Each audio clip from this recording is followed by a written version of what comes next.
तज्जयति परम ज्योति समं समस्तैरनंत पर्यायै दर्पण तलैव सकला प्रतिफलति पदार्थ मालिका यत्र परमागमस्य बीजं निषेध जात्यन्ध सिंधुर्विधानं सकल नय विलसितानां विरोध मथनं नमाम्यनेकान्तं विरोध मथनं नमाम्यनेकान्तम्।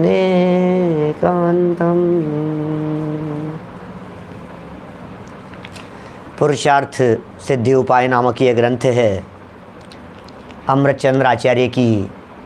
यह सुंदर रचना, अनुपम रचना, बहुत सुंदर सरल भाषा में हमें हमारे मित्र से परिचय करा रहे हैं। साथियों, कौन है आपका साथी? कौन है आपका सच्चा मित्र? कौन है दोस्त आपका? किसके भरोसे आप अंत समय तक सुरक्षित रह सकते हैं? किसका साथ आपको अंत समय तक रखना है? कौन ऐसा है जो परभव तक हमारे साथ में जाएगा? क्या कोई ऐसा है? अरे जन्म जन्म का साथ देने की भावना भाने वाले जन्म जन्म तक साथ नहीं देते। जन्म जन्म का साथ देने की भावना भाने वाले वो लोग इस जन्म में ही छोड़ करके चले जाते हैं, साथ छोड़ करके चले जाते हैं। जिएंगे मरेंगे साथ साथ, साथ रहेंगे, साथ रहेंगे साथ, हम तो साथ जिएंगे साथ मरेंगे, ऐसे 7 जन्मों की कस्में खाने वाले लोग भी जब उनको देखते हैं तो जोड़ा दो में से एक पहले चला जाता है और एक रह जाता है। अकेले रह गए, वो छोड़ करके चले गए। कभी हस्बैंड चले गए, कभी वाइफ चले गई। कोई ना कोई तो जाएगा ही, दो में से एक को तो जाना ही है। लेकिन एक साथी ऐसा है जो साथी साथ नहीं छोड़ेगा। हाँ, यदि आपने उसका साथ नहीं छोड़ा तो वो आपका साथ नहीं छोड़ेगा। आपने यदि साथ छोड़ दिया तो वो भी साथ छोड़ करके चला जाएगा। नक्की कीजिए, आप निर्णय कीजिए, आपको उसका साथ रखना है या नहीं रखना है। पहले ये बतलाइए, उसका साथ पसंद आता है या नहीं पसंद आता है। यदि उस साथी का साथ पसंद आता है, यदि सच में वो हमारे को पसंद आता है, वो धर्म उसका साथ पसंद आता है, उसकी मौजूदगी में शांति मिलती है, उसकी मौजूदगी में आकुलता की कमी होती है। मत छोड़िए फिर उसका साथ। देखिए ज़रा प्रैक्टिकल एक बार, परखते हैं ना, जैसे साथ परखते हैं, ये हमारा साथ निभाएगा कि नहीं निभाएगा, इसे परखते हैं, जांचते हैं, जांच पड़ताल होती है, देखा जाता है भैया ये तो हमारा साथ निभाने वाले हैं, नहीं ये हमारा साथ नहीं निभाएंगे, लगता नहीं है कि ये हमारा साथ देंगे। आप परखिए ज़रा इस धर्म को, देखिए ज़रा, आपके संकट के काल में याद कीजिए धर्म को, देखें ये आपका साथ देता है या नहीं देता है।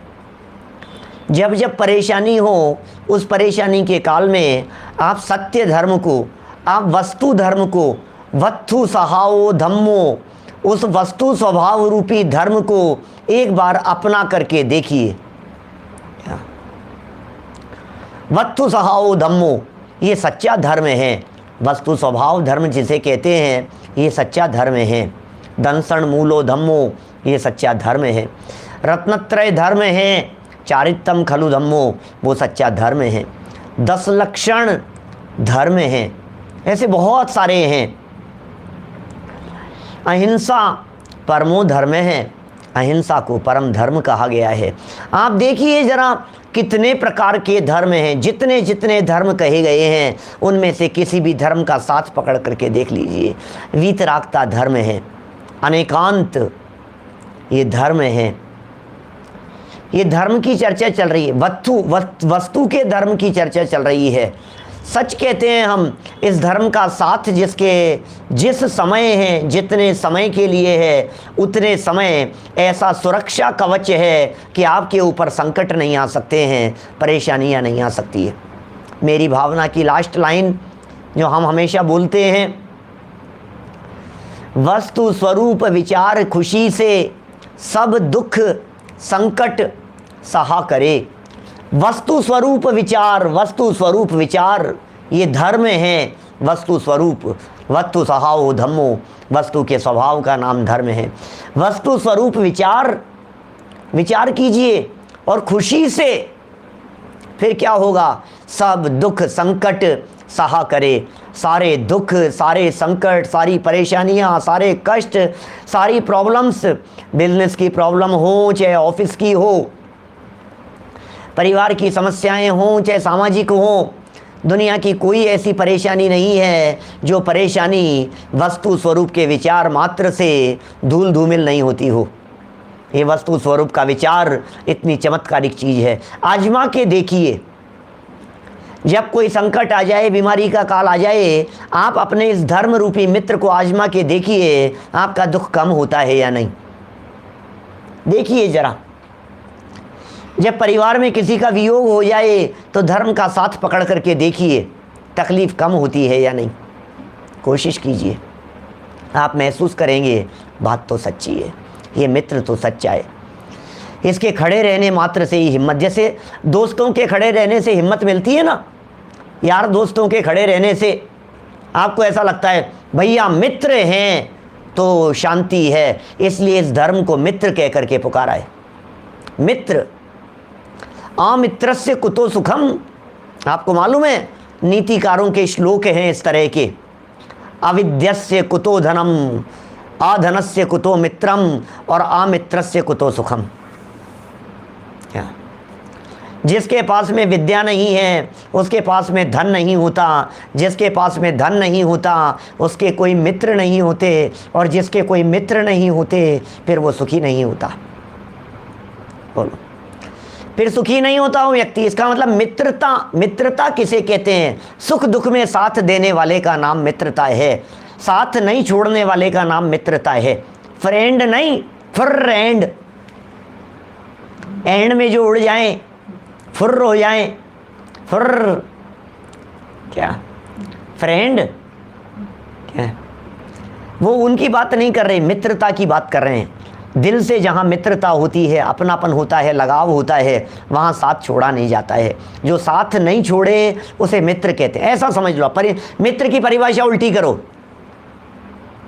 अभी तक क्या कह रहे थे?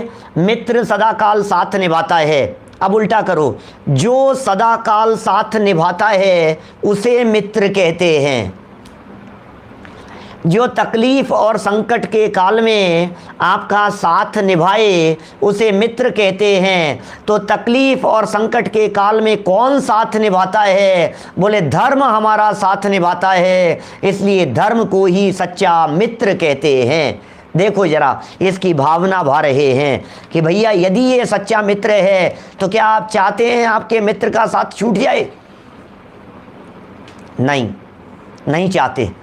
तो क्या आप अपने इस मित्र को अगले जन्म में साथ में ले जाना चाहते हैं कि बिल्कुल इस जन्म में नहीं हर जन्म में साथ में ले जाना चाहते हैं? तो बोले सल्लेखना की भावना भाव। 175 नंबर का श्लोक था जो हम पढ़ रहे थे। अन्वयार्थ कल हमने पढ़ लिया था, टीका की बात हमने प्रारंभ की है। एक बार श्लोक पढ़ लेते हैं हम, फिर बात करेंगे। हीयमेकैव समर्था। क्या गजब भाई, पंक्तियाँ ही इतनी गजब की दिखाई देती है। पेज नंबर कितना है? 174 नहीं 194, 194 नंबर पेज हिंदी पुस्तकों में, और गुजराती पुस्तकों में 139 139 नंबर का पेज। यमेकैव समर्थ, यम एकैव समर्था, एक ही है जो समर्थ है। क्या? धर्म स्वम में मया समम ने तुम सततमिति भावनीया पश्चिम सल्लेखना भक्त्या। क्या कह रहे हैं? इस सल्लेखना की भावना भाव ये एकमात्र समर्थ है आपको क्या करने में? सुखी करने में।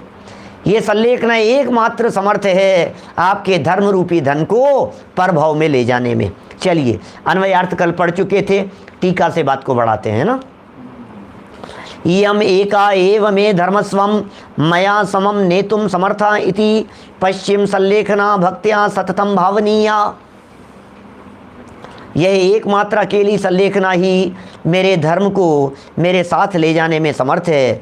इसलिए हर एक मनुष्य को इस अंतिम सल्लेखना, अंतिम लास्ट अथवा समाधि मरण की भक्ति पूर्वक सदा भावना करनी चाहिए। किसको करनी चाहिए? प्रत्येक मनुष्य को करनी चाहिए। आप मनुष्य हैं क्या? आपके लिए कह रहे हैं। आप मनुष्य हैं, आपके लिए कह रहे हैं। आप समझते हैं कि हम मनुष्य हैं। प्रत्येक मनुष्य को, प्रत्येक जैन को नहीं नहीं नहीं, प्रत्येक मनुष्य को अंत समय में इस धर्म की भावना, भक्तिपूर्वक भावना सदा भानी चाहिए कि अंत समय में सल्लेखना हो। देखिए भावार्थ, संसार के कारण मिथ्यात्व तथा क्रोधादि कषाय हैं। संसार का कारण क्या है? संसार में किस कारण से हैं? बोलिए, हम संसार में किस कारण से हैं? हम संसार में क्यों रुल रहे हैं? बोले मिथ्यात्व और कषाएं। मैं ऐसा कहा करता था बहुत वर्षों पहले, संसार में रहने का किराया है मिथ्यात्व। मिथ्यात्व और कषाएं तो संसार में रहने का किराया है, देना ही पड़ेगा। और जिसने ये मिथ्यात्व और कषायों रूपी किराया देना बंद कर दिया, उसे इस संसार रूपी भवन में, भव में रहने का कोई अधिकार नहीं है। उसे फिर निकाल दिया जाएगा यहाँ से। मिथ्यात्व का किराया जिसने देना बंद कर दिया, निकलो निकलो, चलो यहाँ से, खाली करो इस संसार को।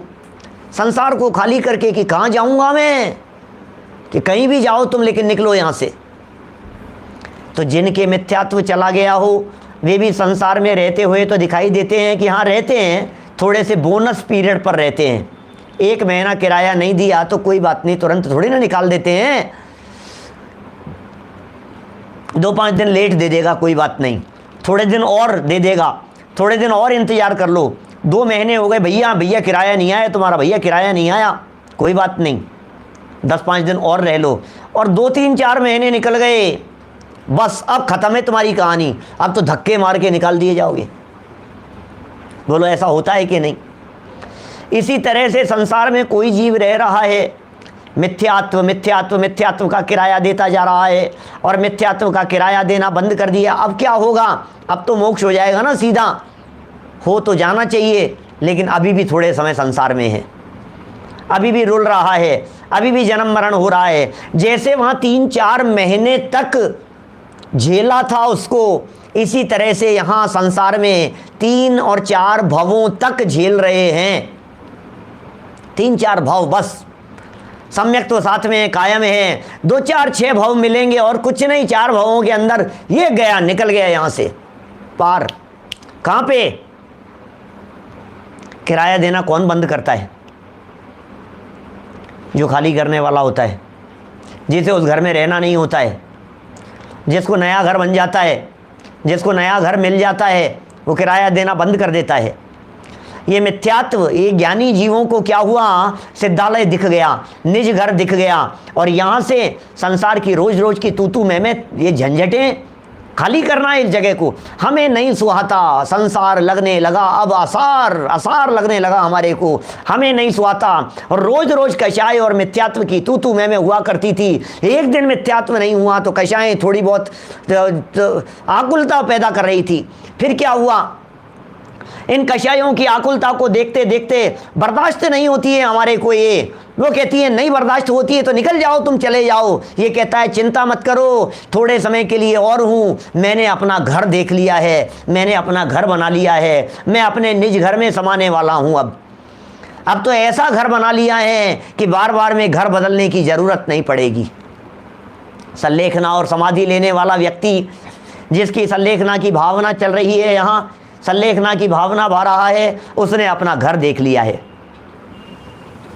निज घर पहचान लिया है। अब तो अपने घर में रहूँगा, और अपने घर में आ जाने के बाद अब कोई रोक टोक नहीं, अब कोई झंझट नहीं, अब किसी से तू तू मैं नहीं, अब मेरे ऊपर कोई आदेश देने वाला नहीं, अब किराया देने की ज़रूरत नहीं, अब यहाँ से बाहर निकलने की ज़रूरत नहीं। अपने घर जैसा सुकून और अपने घर जैसी शांति और कहाँ मिलती है। चला गया मिथ्यात्व, बंद कर दिया, अब सदा सदा के लिए बंद कर दिया हमने इस मिथ्यात्व को। अब नहीं देंगे हम। दृष्टि मोक्ष हो गया है। गुणस्थान चौथा, पांचवा, पंचम गुणस्थान वर्ती की संलेखना की यहाँ चर्चाएं चल रही है। कितने दिन और कितने दिन, ये तो बताओ। कुछ भाव, एक एक दिन बराबर एक एक भाव है, शादी अनंत काल के लिए। अब तो अपने घर में जाकर के विराजमान होंगे।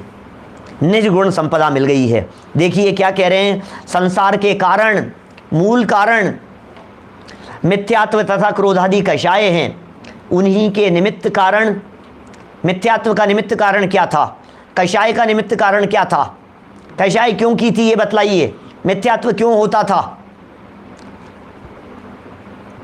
आहार आदि परिग्रह में इच्छाएं, ये सब उसके कारण दिखाई देते हैं, सहयोगी कारण दिखाई देते हैं। इसका मतलब दो मूल चीजें हो गई, एक हो गया मिथ्यात्व और कषाय नंबर 1, और दूसरा उन मिथ्यात्व और कषाय भावों के सहचारी कारण हो गए आहार और परिग्रह। ये जो आहार और परिग्रह होता है ना, जितना जितना आहार और परिग्रह दिखाई देता है हमारे को, जितना जितना आहार दिखाई दे रहा है, जितना जितना परिग्रह दिखाई दे रहा है, उस परिग्रह के प्रति होती है मूर्छा, उससे उत्पन्न होती है कषाएं, राग द्वेष। वो राग द्वेष और कषाएं, जब ये विकार जब किसी गरिष्ठता में होता है तो उसे कहते हैं मिथ्यात्व। ये दो चीज़ें हो गई, एक अंतरंग समझ लीजिए, एक बहिरंग समझ लीजिए। अंतरंग का नाम मिथ्यात्व और कषाय है, बहिरंग का नाम आहार और परिग्रह है। ये सब हैं। अब सुनो, संलेखना किसे कहते हैं, संलेखना की क्या व्याख्याएं, संलेखना का क्या स्वरूप है। तो ये कह रहे हैं स्व सन्मुखता के बल के द्वारा। कब तक पसंद आ रहा था तुम्हें ये कब तक पसंद आ रहा था? ये तब तक पसंद आ रहा था जब तक इससे अच्छी कोई दूसरी चीज़ नहीं देखी थी। अरे बहुत अच्छी है, बहुत अच्छी है, बहुत अच्छी है, ऐसे अच्छी अच्छी दिखाई दे रही थी। अब कहा तुम अच्छी अच्छी कह रहे हो, अरे तुमने देखा क्या है, तुम्हें दिखाऊंगा मैं, तुम चलो एक बार मेरे साथ में। तो यहाँ गार्डन देख कर क्या, और बहुत सुंदर है, बहुत सुंदर है, अरे तुमने देखा क्या है, हमारे साथ में चलो। मैसूर का वृंदावन गार्डन देखो, वहाँ का आपके शिकागो का राजेश भाई मिलेनियम पार्क देखो आपका है, यहाँ का गार्डन देखो, वहाँ का देखो। तो फिर ये कहते अरे और वो देखा नहीं है ना, इसलिए इसको अच्छा लग रहा है। तो ये परिग्रह क्यों अच्छा लग रहा था? क्योंकि तूने अंदर में अपने वैभव को नहीं देखा था। एक बार निज वैभव को देख लेवे तो बाहर में ऐसा कुछ नहीं है, सब फीका फीका लगने लग जाएगा। किसी में रस नहीं रहेगा, किसी में आनंद नहीं रहेगा, क्योंकि बाहर में जगत में कहीं भी आनंद है ही नहीं। क्या जगत में आनंद है नहीं? ये कब पता लगेगा बोलो? जब दूसरी चीज देखेगा। ऐसा है, अरे मुझे तो पता ही नहीं था। ये इसे कहते हैं सुंदरता, इसे कहते हैं अच्छापन, ये होती है सरलता, ये होती है विनम्रता, ये होता है ज्ञान, ये होती है योग्यता, ये होती है क्वालिटी, ये होता है टेस्ट। अरे मुझे तो पता ही नहीं था। तो कब पता लगा? ये पता लगेगा जब अंदर में अपने आत्मा को देखेगा। इसलिए कितनी सुंदर लाइन यहाँ लिखी है, स्व सन्मुखता के बल के द्वारा। सन्मुख हो जाओ, मुख बदल लो, दृष्टि फेर लो एक बार।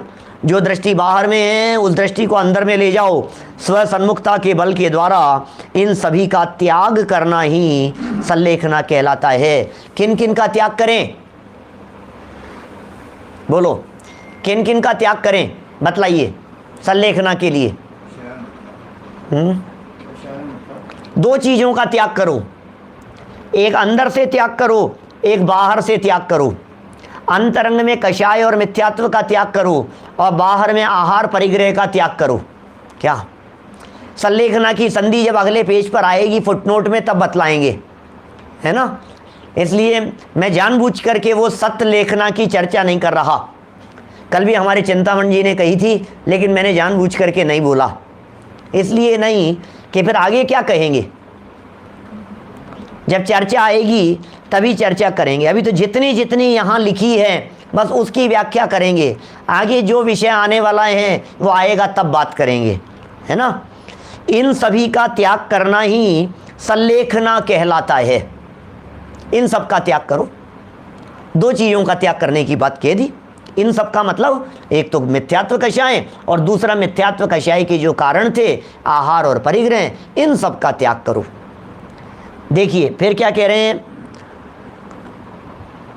यह संलेखना भी दो प्रकार की है।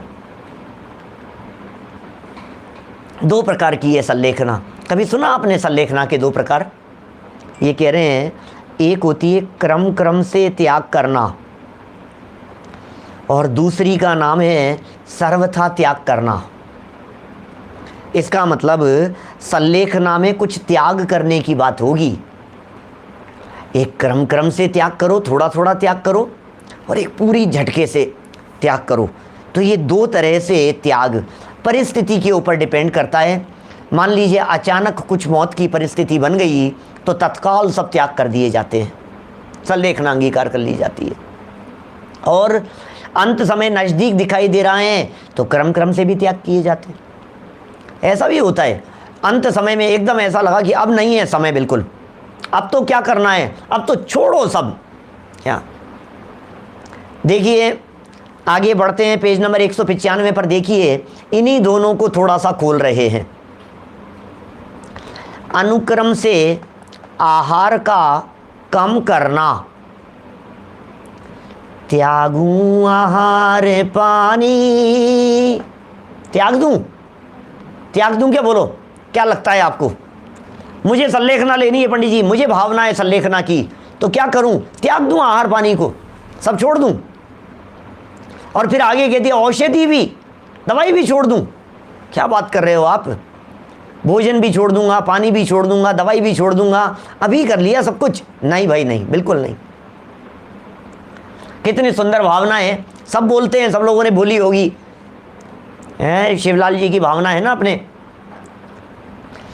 दिन रात मेरे स्वामी मैं भावना ये भाऊं, देहांत के समय में तुमको न भूल जाऊं। क्या? दिन रात मेरे स्वामी मैं भावना ये भाऊं, देहांत के समय में खुद को न भूल जाऊं। क्या? तुमको न भूल जाऊं ये व्यवहार भक्ति, और खुद को न भूल जाऊं ये निश्चय भक्ति। पंच परमेष्ठियों की भक्ति ये व्यवहार भक्ति, और अपने गायक की भक्ति ये निश्चय भक्ति। दिन रात मैं ये भावना भाता हूँ कि हे जिनेंद्र देव अपने आप को नहीं भूल जाऊँ, देहांत के समय में सबको भूल जाऊँ, अपने आप को नहीं भूल जाऊँ। तो फिर क्या करूँ उसके लिए? बोलो, अपने आप को नहीं भूलने के लिए अपने आप को याद रखो, दिन रात अभ्यास करो। भैया जो चीज़ अभ्यास में रहती है वो चीज़ भूलता नहीं है, और जिसको अभ्यास नहीं होता है वो चीज़ उपयोग से निकल जाती है, दिमाग से स्लिप हो जाती है। फिर आगे की लाइनें बोलो, आगे की लाइनें क्या हैं? त्यागूं आहार पानी, यहाँ से शुरू होती है ना आगे। पहला तो मुखड़ा था एक लाइन, तो फिर क्या कहा? ये लाइन जो अपन ने 195 पर पढ़ी है, अनुक्रम से आहार का कम करना, भोजन कम करना, त्याग नहीं। और त्याग की बात कह दी हो तो क्या करें? त्यागूं आहार पानी। क्या पहले शत्रु हैं? शत्रु से चर्चा कर लो, कोई बात नहीं, शत्रु की बात कर लो पहले, तो उसके बाद भोजन छोड़ेंगे। पहले शत्रुता तो मिटा लो। बोलो क्या कहना है? शत्रु अगर कोई हो संतुष्ट उनको कर दूं, समता का भाव धर कर सबसे क्षमा कराऊं। क्या कह दिया? शत्रु अगर कोई हो। देखो क्या कह रहे हैं, क्रम क्रम। यहां भी जो बात कही है ना भावार्थ के अंदर, भावार्थ जो अभी अपन ने पढ़ा पीछे लाइन है, उसमें पहले क्या कम करने की बात कही? मिथ्यात्व और कषाएं। फिर सेकंड नंबर पर क्या कही? बोले आहार और परिग्रह। ये क्रम है। पहले कषायों का त्याग करो, पहले शत्रुता को मिटाओ, पहले दुश्मनी मिटाओ, पहले लड़ाई झगड़ा बंद कर दो। तो क्या कह दिया? शत्रु अगर कोई हो, नहीं तो हमसे तो हमारी किसी से शत्रुता नहीं है, हमारी किसी से दुश्मनी नहीं है। क्या जो लोग हमें अपना दुश्मन समझते हैं, हमारी तो उनसे भी शत्रुता नहीं है। जो लोग हमें अपना विरोधी समझते हैं, हमारा तो उनके प्रति भी विरोध भाव नहीं है। हम तो समाधि में ही चल रहे हैं, दादा तो चल ही रहे हैं समाधि में। क्या मैंने एक दिन कह दिया ऐसा, ये समाधि मरण वाला शायद इसी व्याख्यान की बात है, ऐसी चल रही थी। ये प्रवचन है वहाँ का, नॉर्थ कैरोलिना का। नॉर्थ कैरोलिना में क्या नाम है उसका, कौन सी जगह? राले। नॉर्थ कैरोलिना में राले एक जगह है। तो वहाँ समाधि मरण का एक प्रवचन लिया।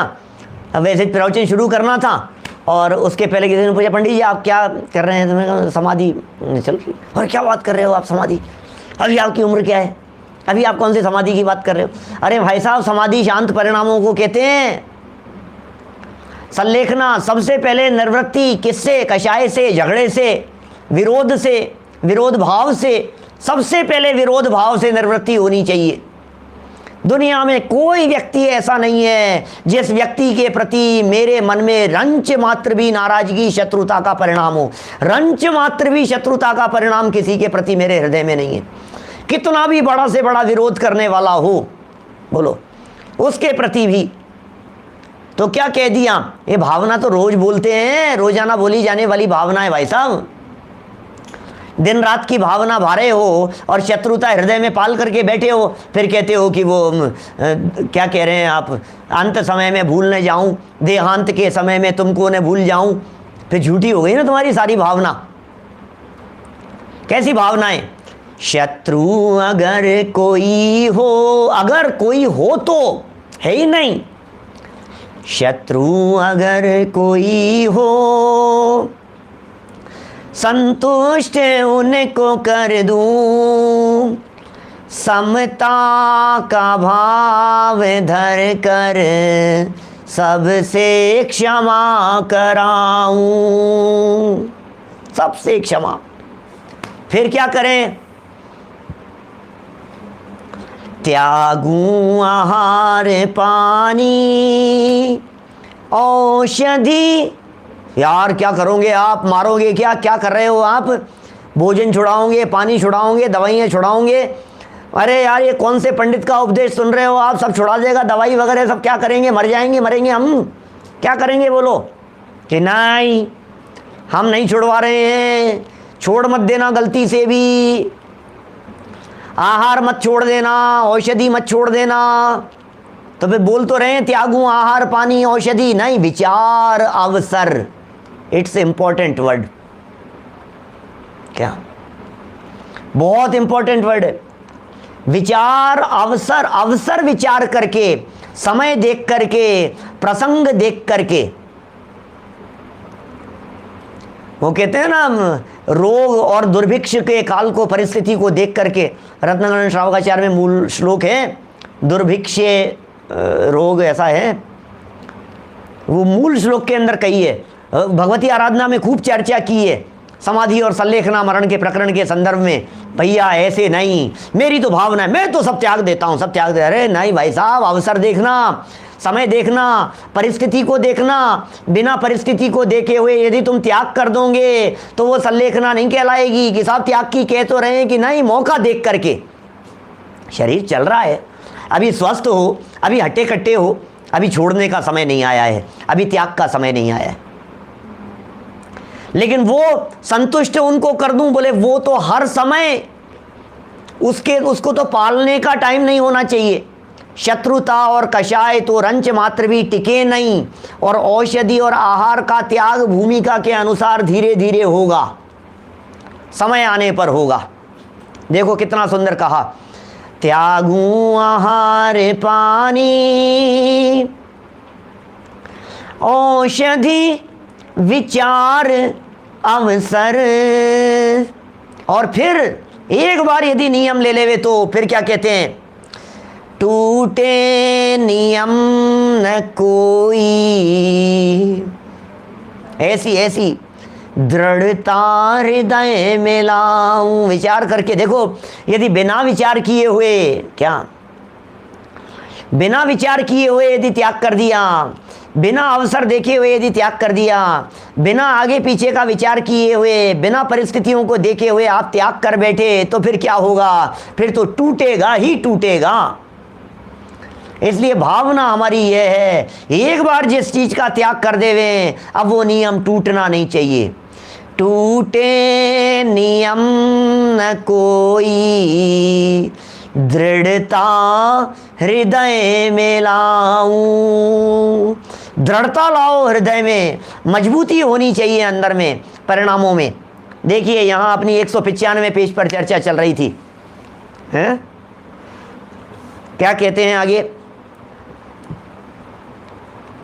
अनुक्रम से आहार का कम करना, त्याग नहीं लिखा यहां, कम कीजिए, धीरे धीरे कम कीजिए। अपने श्रावकाचार ग्रंथों में, मूलाचार भगवती आराधना जैसे ग्रंथों में इन सब प्रकरणों को बतलाया है। भगवती आराधना में तो बहुत लंबी चौड़ी विधि दी है और पूरा क्रम बतलाया है। संलेखना और समाधि मरण जो लोग कराते हैं, इसके भी विशेषज्ञ होते हैं। इनकी पूरी कई ग्रंथों के अंदर कई जगहों पर इनकी पूरी विधि बतलाई है। ऐसा समय देखकर, अरे शरीर विज्ञान के विशेषज्ञ भी हुआ करते हैं हमारे आचार्य, वो देखते हैं अभी इसकी शरीर की ये स्थिति है, अच्छा अभी नाखूनों की ये स्थिति है, अच्छा इतने मुड़ गए हैं, अच्छा ये पोजीशन है, अच्छा अभी होठ ऐसे दिखाई दे रहे हैं, अच्छा अभी आंखें इस प्रकार की हैं, अच्छा एक एक चीज़ का बारीकी से जब वे देखते हैं तो उन्हें अंदाज़ा लग जाता है कि अब शायद इतना समय और बचा है। निर्यापक आचार्य कहते हैं उन्हें। तो ये सब संलेखना कराने वाले, समाधि कराने वाले, ऐसे निर्यापक बहुत कुशल होते हैं, देखते हैं, समय देखते हैं, प्रसंग देखते हैं। फिर इतने दिन पहले इस चीज़ का त्याग कराया, अन्न का त्याग कराया, फिर इसके बाद में फिर इस चीज़ का त्याग कराया, फिर इस चीज़ का त्याग कराया। धीरे धीरे धीरे धीरे करके ऐसे जितना समय हो उस समय के अनुसार अपने आहार आदि की परिस्थिति को घटाते चले जाते हैं। बिल्कुल क्रम है, क्या किस समय क्या होना चाहिए, किस समय क्या चीज़ होनी चाहिए, इस तरह से धीरे धीरे करके सबको छोड़ते हैं, क्रम बतलाया है। तो आहार का कम करना, अथवा क्यों कह दिया, क्योंकि दो प्रकार की संलेखना कही थी यहाँ। कौन से दो प्रकार की संलेखना कही थी? पहले प्रकार की संलेखना कई क्रम से, और दूसरे प्रकार की संलेखना कई झटके से। हाँ ना, इन्होंने दूसरी सर्वथा त्याग करना, जो अपन ने इधर फर्स्ट पेज की लास्ट लाइनें जो पढ़ी है, अभी 194 नंबर पेज की जो लास्ट लाइनें पढ़ी है, उसमें दो बातें कह दी, धीरे धीरे त्याग करो और पूरी तरह से त्याग करो, सर्वथा त्याग करो। उसी को कह रहे हैं अनुक्रम से आहार का कम करना अथवा सर्वथा त्याग करना, ये काय संलेखना है। संलेखना का पहला प्रकार होता है काय संलेखना। तथा क्रोधादि कषाय का घटाना अथवा सर्वथा त्याग करना, ये कषाय संलेखना है। माने संलेखना दो प्रकार की हो गई। क्या? एक हो गई काय संलेखना और एक हो गई कषाय संलेखना। यम और नियम के तरह से भी भेद किए गए हैं। जीवन पर्यंत के लिए हो उसे यम कहते हैं और थोड़े समय के लिए हो उसे नियम कहते हैं। ये यम और नियम में इस तरह के भेद बतलाए गए हैं। यहाँ संलेखना को दो प्रकार से कह दिया। देखो, संलेखना की जब जब चर्चा चलती है, ध्यान देना, महत्वपूर्ण बात कह रहा हूँ, जिनागम में संलेखना की जहाँ जहाँ चर्चाएं की है वहाँ सबसे पहले कषाय विषयाहारो, वो उपवास के संदर्भ में कही, कषाय का त्याग और विषयों का आहार आदि का त्याग। सारे जगत में संलेखना के नाम पर आहार भोजन इन सब को ही छुड़ाया जाता है, लेकिन कषाय संलेखना की तरफ ध्यान ही नहीं जाता है किसी का। बोलो कि साहब आपने कितनी कषायें छोड़ी? कषायें काहे की छोड़ दी? अरे भाई, कषायों को भी छोड़ा जाता है, कषायें भी कम की जाती हैं, परिणामों में शिथिलता होती है, परिणामों में सरलता होती है। इसके बिना आपकी वो संलेखना पूरी नहीं होगी। काय संलेखना और कषाय संलेखना, काय संलेखना का मतलब आहार आदि का क्रम से त्याग, और कषाय संलेखना का मतलब मिथ्यात्व कषाय आदि का क्रम से छूटते चले जाना, कम होते चले जाना, मंद होते चले जाना। मिथ्यात्व तो पूरा ही चला गया, अनंतानुबंधी भी पूरी चले गई, अप्रत्याख्यानावरण भी चले जाए, पंचम गुणस्थानवर्ती है, अप्रत्याख्यान भी चले गई, प्रत्याख्यान भी मंद हो रही है, धीरे धीरे धीरे धीरे संचलन भी मंद हो गई, ऐसा समझना यहाँ। तो दो हो गई, तथा कषाय का घटाना अथवा सर्वथा त्याग करना, ये कषाय संलेखना है। अतः विचार करके श्रावक को अपने मरण के अंत समय, क्या कहा, बहुत सुंदर लाइन है, क्या कह रहे हैं? अतः विचार करके श्रावक को अपने मरण के अंत समय अवश्य ही संलेखना करनी चाहिए। अंत समय क्यों? अंत समय में संलेखना माने धर्म के साथ में जुड़े हुए हैं अपन अंत समय में। तो फिर क्या होगा? भावना क्या चल रही थी?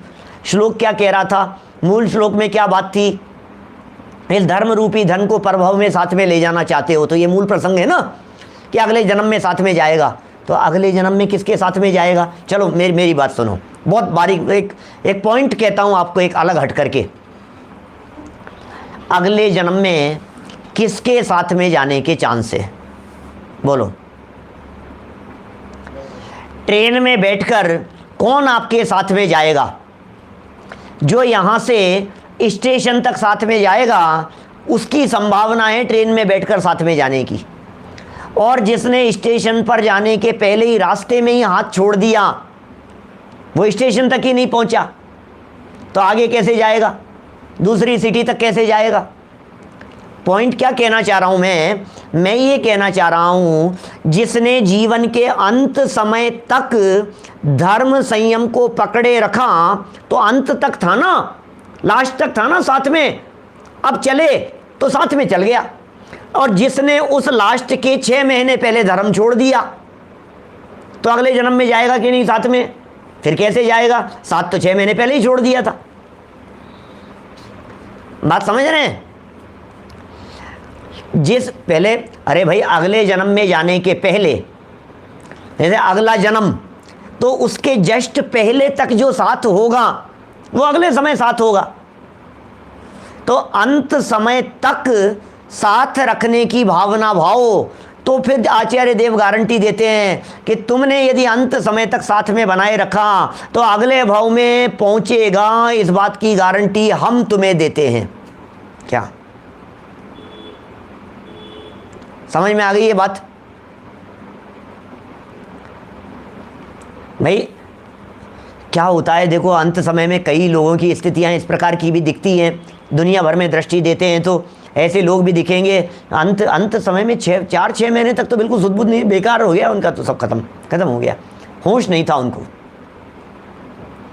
देखो, ज्ञानी धर्मात्माओं का अंदर में होश हो, उनकी बात नहीं कर रहा हूँ, लेकिन अंत समय में जो आलू प्याज खाने लगे, अंत समय में जो जमीकंद खाने लगे, अंत समय में रात्रि भोजन का ठिकाना नहीं हो, अंत समय में कुछ भी भ्रष्ट जैसा आचरण दिखाई देता हो, तो फिर जीवन में कुछ भी किया हो, लास्ट समय में ये सब छोड़ दिया ना तुमने, धर्म कर्म, भाई आचरण सब कुछ छोड़ दिया, अब बताओ अगले भव में जाएगा कि नहीं? कैसे जाएगा? पहले ही छोड़ चुके हो आप। तो कितनी सुंदर बात यहाँ इन्होंने बिल्कुल प्रैक्टिकल बात कर रहे हैं कि अंत तक साथ है तो आगे भी साथ में जाने के चांस है, ये बात कह रहे हैं। देखिए आगे, मैंने जीवन पर्यंत जो पुण्य रूप कार्य किया है ना हमने, क्या जीवन पर्यंत पुण्य रूप कार्य किए हैं, बहुत सारे काम किए हैं भैया जीवन भर, तथा धर्म का पालन किया है, खूब धर्म का पालन किया है। अब वस्तु स्वभाव धर्म को भी समझा है, आत्म धर्म को भी समझा है, रत्नत्रय धर्म को भी जाना है, रत्नत्रय धर्म का भी पालन किया है। उस धर्म रूपी धन को मेरे साथ में चलने को यह एक सल्लेखना ही समर्थ है। इसलिए सम्यक दर्शन रूपी धर्म अंत समय तक जिसके बना रहा, मरण समय तक जिसके साथ में सम्यक दर्शन रूपी धर्म बना रहा, अब मौत आ गई तो विग्रह गति में भी सम्यक दर्शन रूपी धर्म साथ में जाएगा और अगले जन्म में भी सम्यक दर्शन साथ में जाएगा। ये सम्यक दर्शन यहाँ छूटेगा नहीं। अंत समय पहले छोड़ दिया, मरने के 3 महीने पहले सम्यक दर्शन छूट गया, अब बताओ अगले जन्म में सम्यक दर्शन साथ में जाएगा क्या? क्यों नहीं गया? पहले ही छूट गया था। मरने के अंतर मुहूर्त पहले सम्यक दर्शन छूट गया, छूट जाता है। सप्तम नरक में जिन नारकी जीवों को सम्यक दर्शन होता है, उन नारकी जीवों का सम्यक दर्शन मौत के अंतर मुहूर्त पहले नियम से छूट जाता है। सप्तम नरक के नारकियों का अंतर मुहूर्त पहले सम्यक दर्शन नियम से छूट जाता है। फिर क्या होगा? अब जाएगा क्या? बोले अब जहाँ भी जन्म ले रहा होगा वहाँ जाएंगे, अब सम्यक दर्शन साथ में नहीं जाएगा क्योंकि पहले ही छूट गया। और जिनका चाहे वे पहले नरक में हों, चाहे मनुष्य गति में हों, चाहे देव गति में हों, जहाँ भी थे, अंतिम समय तक, लास्ट समय तक सम्यक दर्शन था। अब वे मर करके कहाँ जा रहे हैं? बोले मर करके भोग भूमि में जा रहे हैं तो सम्यक दर्शन साथ जाएगा, मर करके देव गति में जा रहे हैं तो सम्यक दर्शन साथ में जाएगा, मर करके नरक में जा रहे हैं तो भी सम्यक दर्शन साथ में लेकर के जाएंगे। ऐसा है, अंत समय की बात है ये। देखिए आगे, अब यदि क्या कह रहे हैं, मरण समय संन्यास धारण करेंगे तो सर्वधर्म परलोक में मेरे साथ जाएगा। ये भावना भा रहे हैं, ये अच्छी बात बतला रहे हैं। देखो कोई भी सम्यक दर्शन हो, साथ में जाने की कोई बाधा नहीं है। क्षायिक सम्यक दर्शन तो मरेगा तो साथ में जाएगा ही। क्षयोपशम सम्यक दर्शन के अंदर कोई दिक्कत नहीं है, 66 सागर तक की बात कही है। हाँ, औपशमिक सम्यक दर्शन का तो काल ही अंतर मुहूर्त है ना, इसलिए औपशमिक सम्यक दर्शन तो क्या जाएगा साथ में, फिर तो वो छूटता जाएगा तो वो चला जाएगा, वो कुछ दम नहीं है फिर उसमें तो, इसलिए औपशमिक की बात मत कीजिए। देखिए, अब यदि मरण समय संन्यास धारण करेंगे तो सर्वधर्म परलोक में मेरे साथ जाएगा, और यदि यहाँ परिणाम भ्रष्ट हो गए, यहीं पे परिणाम भ्रष्ट हो गए मान लीजिए, तो दुर्गति में गमन होगा। अब सम्यक दृष्टि जीव तो उत्कृष्ट बांधता है, सम्यक दृष्टि जीव के तो उत्तम गतियां बंधती है, इसलिए उसकी तो क्या बात कहें। इसलिए ऐसी भावना पूर्वक श्रावक को अवश्य ही समाधि मरण करना योग्य है। क्या? इसलिए श्रावक के लिए कह रहे हैं, ऐसे श्रावक अवश्य ही समाधि मरण करना योग्य है। नरक में भी जाते हैं सम्यक दृष्टि जीव, जाते हैं, चले जाते हैं, लेकिन सम्यक दर्शन के पहले यदि नरक आयु बंधी हुई हो ना, कोई जीव, हम आप लोगों में से कोई भी व्यक्ति, मान लीजिए पाप अवस्था में किसी व्यक्ति ने यदि वो सम्यक दर्शन नहीं लिए हुआ था और नरक आयु बांध ली थी, अब नरक बंध गई, नरक आयु बंध गई तो नरक में तो जाना ही पड़ेगा। अब नरक में जाना अनिवार्य हो गया, अब क्या होगा? नरक में तो जाएंगे, बाद में ले लिया सम्यक दर्शन। अब बाद में सम्यक दर्शन ले लिया तो अब क्या होगा? बोले सम्यक दर्शन के साथ में नरक में जाएगा। जिन जीवों की नरक आयु वगैरह बंध गई हो ना, उन्हें सल्लेखना के भाव नहीं आते। जिनकी नरक तिर्यंच आयु बंध जाती है ना, जिनको अधोगतियाँ बंध जाती है, उन्हें सल्लेखना समाधि मरण के भाव नहीं आते, उन्हें व्रत लेने के भाव नहीं आते हैं। वो असंयम में ही उनका मरण होता है। इसी तरह का विधान है। तो सल्लेखना की जो भावना है, समाधि मरण की जो भावना है, ये तो देवगति में जाने वालों की होती है। वो कहा ना, यों श्रावक व्रत पाल स्वर्ग सोलम उपजावे, तैते चे नर जन्म पाए मुनि वैसे उजावे। और उसके पहले कहे ना, सल्लेखना समाधि की बात, जो 12 व्रतों की जो बात कही है, 12 व्रतों का स्वरूप बतलाया, अंत समय में सल्लेखना और समाधि पूर्वक मरण हुआ, चले गए ऊर्ध्व लोक। ऐसा हाँ। तो इस तरह से अपन ने यहाँ ये श्रावक को भावना पूर्वक दुर्गति में गमन नहीं होवे, ऐसी भावना पूर्वक श्रावक को अवश्य ही समाधि मरण करना योग्य है। सम्यक दर्शन माने मिथ्यात्व पहले जाएगा, और मिथ्यात्व जाने के बाद में कषाएँ जाएगी, और मिथ्यात्व और कषाएँ जाने के बाद में वो धीरे धीरे आहार पानी आदि का त्याग करते हुए उन्हें ऊर्ध्व गति की प्राप्ति हो जाएगी, समाधि पूर्वक मरण होगा उनका। हॉस्पिटल जाने का भाव नहीं आते। ऐसा समाधि के जब भाव होते हैं ना, और अपना अंत समय जब जान लेते हैं, तो फिर हॉस्पिटल के भाव नहीं आते हैं। हाँ देखो, आवश्यकता अवस्था है, बेचैत पड़े हुए हैं, परिवारजन तो बचाना चाहते हैं ना, अब वो ले गए तो फिर क्या कहेंगे उसे? तो अब सारे खेल फिर परिणामों के ऊपर चला जाता है। जिसके जैसे परिणाम थे उसके अनुसार उसे सद्गति आदि की प्राप्ति होगी। इसलिए कोई ऐसा कोई अनर्थ भी नहीं है कि हॉस्पिटल कोई व्यक्ति चला गया तो कोई बहुत बड़ा अनर्थ हो गया हो, क्योंकि गृहस्थ दशा है, श्रावक दशा है। लेकिन ये जो अशुद्ध औषधियाँ वगैरह हैं, इनसे बचने की भावना, व्यक्तिगत भावना इसी तरह की। अब मान लो मैं बेहोश होकर के गिर गया घर में, मेरी तो भावना सल्लेखना समाधि की है, हमें तो बहुत उत्कृष्ट जीवन चल रहा है, और अब मैं बेहोश होकर के गिर गया और बेहोशी की हालत में मुझे ले गए। आंखें जब खुली तो इंजेक्शन लगे हुए थे, बेहोशी में था और अस्पताल में था। अब क्या करूं मैं, बोलो, ऐसी स्थिति में। तो ये बहुत तरह की परिस्थितियां विविध प्रकार की बन जाती है। ये पर्सन टू पर्सन भी निर्भर करता है। हम इसको कोई ऐसी सीधी रेखा खींच नहीं सकते हैं। डिपेंड करता है वो व्यक्ति कितनी मात्रा में संयमी था। एक व्यक्ति तो ऐसा था जो मुनि अवस्था में ही था। जो मुनिराज हैं, अब उनको थोड़ी ना ले जाएंगे मुनिराज को अस्पताल में। दूसरा देखा हमने थोड़ा सा नीचे लेवल, तो 10वीं 11वीं प्रतिमाधारी थे, एलक शुल्लक की अवस्था में थी, तो भैया नहीं जाएंगे, वो नहीं ले जाना चाहिए। हमें पता है ना, उनका तो वेश दिखाई दे रहा है ना। अब फिर और नीचे नीचे जितना जितना नीचे उतरते चले जाएंगे, फिर वो बहुत तरह 11 लेवल तो पंचम गुण स्थान के कहे हैं। कौन कौन से लेवल में किस किस प्रकार की मर्यादाएं हो सकती हैं। फिर चतुर्थ गुणस्थानवर्ती, फिर जिनका चतुर्थ नहीं हो और बहुत उत्कृष्ट जीवन जो जी रहे हो, तो बहुत तरह के उसके अंदर लेवल बनेंगे। हर जगह की परिस्थिति अलग है, हर व्यक्ति की परिस्थिति अलग है, हर व्यक्ति के परिणाम अलग अलग हैं। भावना ये भाई है कि हमारा समाधि पूर्वक कषाय मिथ्यात्व इन सब का तो त्याग पहले ही हो जाए, और फिर धीरे धीरे आहार और औषधि वगैरह का त्याग होते हुए हमारा उत्तम से उत्तम जीवन हो। इस प्रकार की भावना हम सबको भानी चाहिए। तो इस तरह से हमने ये इस पहले वाले श्लोक की चर्चा की है। अभी तो और तीव्र भावना की चर्चा कर रहे हैं, उसे फिर खोलेंगे। फिर सल्लेखना समाधि आत्मघात नहीं है, बहुत सुंदर सुंदर प्रकरण हैं। कल विषय को आगे बढ़ाएंगे। निज निधि निज में बताई, यह अनंत उपकार है। उसके लिए जिन वाणी माँ को वंदना शत बारे हैं, वंदना शत बारे हैं।